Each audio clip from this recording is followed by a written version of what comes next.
What's going on, everybody? Mortem here, this time bringing you a bit of a surprise update of sorts for Pillars of Eternity. Not Deadfire or anything, but rather the original, which just celebrated its 10th anniversary quite recently, a couple days ago. And to celebrate that anniversary, Obsidian announced a patch for the game which fixed a whole host of issues, tightened up the audio, fixed quests, things like that. But perhaps the biggest news of all of it is really that the original Pillars of Eternity will be receiving a turn-based mode later on this year, which I thought was especially interesting, not least of which because the moment Obsidian made this announcement I was inundated with people telling me about it. You guys know me too well. All of that does sort of beg the question why Obsidian would be updating a game that is that old that they had previously ended support for before picking it back up late last year, I believe. They dropped a patch in like October or something like that, which was neat. And we're going to talk about that update, of course, but I kind of want to use this video as a sort of excuse to talk about some other stuff in terms of Pillars of Eternity as well. For starters, this year especially, or the past few months at the very least, seems to have been a very busy time for the world of Eora with the recent release of Avowed, all these updates to the original game, and all of that stuff kind of collectively inspired myself to run the Ultimate and Deadfire, which wound up being successful. And I really just wanted to take a minute to say how great it is to see a franchise that I was kind of worried might be dying, or simply about to die, turn it around and, kind of see all this love here lately. And I want to sort of circle back to that towards the end of the video. To actually kind of talk about what this update is all about, let's first go over the patch that was actually released, and it's mostly fixes as well as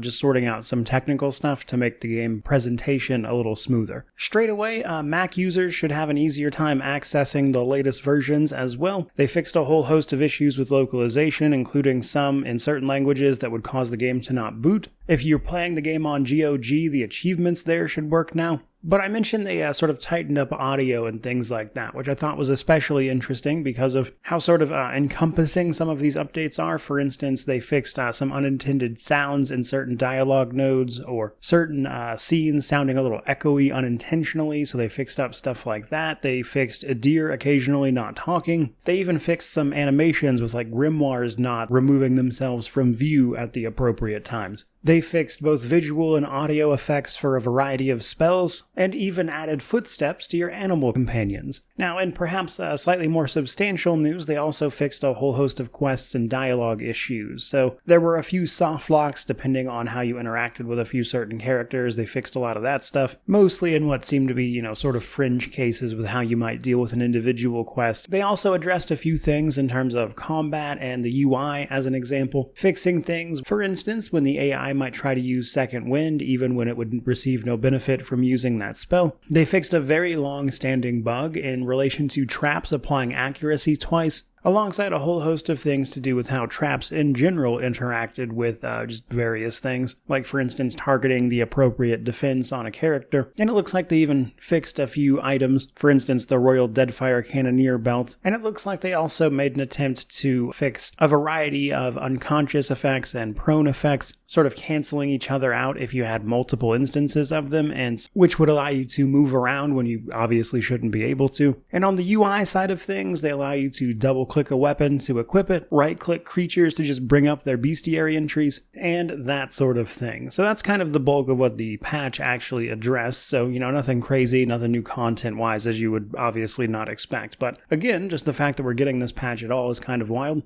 And hopefully it will allow people to enjoy more of this game. But obviously, again, the big news there is simply turn-based mode coming later this year. So while that might initially sound like some monumental effort to add to this game, and it may very well be for all I know, I did want to point out that turn-based mode for Pillars of Eternity 2 Deadfire was only worked on by like a handful of people. And so while I certainly don't know for sure, it's very possible that this isn't some gigantic labor-intensive effort on this part. But in either case, seeing how turn-based in Pillars 2 helped people enjoy more of that game, I do hope turn-based in Pillars 1 here might, be the sort of onboarding tool more people need to get into not only a fantastic older CRPG, but also the world of Eora at large. Which brings me to the sort of end of this video, where I wanted to talk about a few things. So I think the obvious question there, when you see all these updates, is, why is Obsidian bothering to do all of this for a game that is that old and as is very likely not profitable, at least in terms of, the amount of effort you spend versus the money you would potentially make. And I wouldn't say it's any secret that there have been rumors and rumblings of how people would really enjoy a Pillars of Eternity 3, especially on the back of the success of things like Baldur's Gate 3. I believe Josh Sawyer himself even said he'd love to make Pillars 3 if he had that gigantic of a budget. And while it's not exactly how things work, with Obsidian being owned by Microsoft now, it wouldn't be an entirely unheard of or unthinkable thing to happen, even if I do personally find it a bit unlikely. And I kind of wanted to bring that back around to the stuff with Pillars,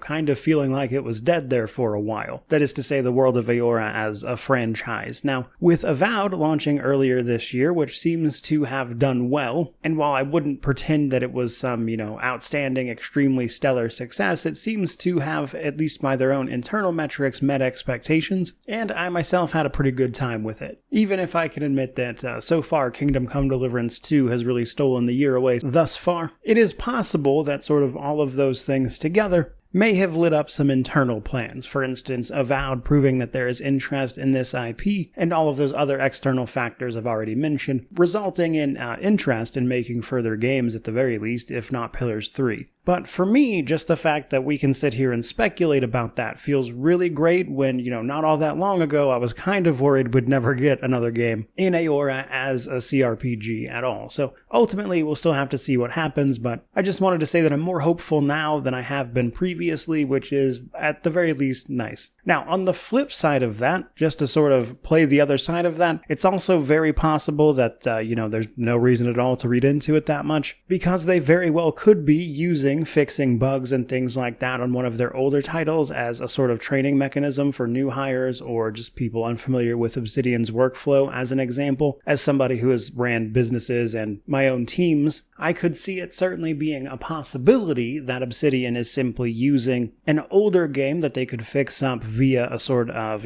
training mechanism for what they've got going on to obviously just train people while simultaneously fixing long-standing problems with older titles in a sort of easy PR win. As let's be real, just a video like this would attest to, which means even if it might not necessarily be immediately profitable, there is long-term gains there that don't necessarily have to do with immediate cash to be made. Which is a very long-winded way of saying that I could see this going both ways, frankly. I very much so could see a world where they're doing this, specifically because there's behind-the-scenes things we don't know about and thus wouldn't be privy to, but I could also see this being much ado about ultimately nothing and just, some general stuff they've got going on while they work on other things. But all of that, and basically this entire video, is something I decided to make purely because it was kind of just nice to talk about Pillars of Eternity again after covering Avowed and seeing all this stuff happening in that space.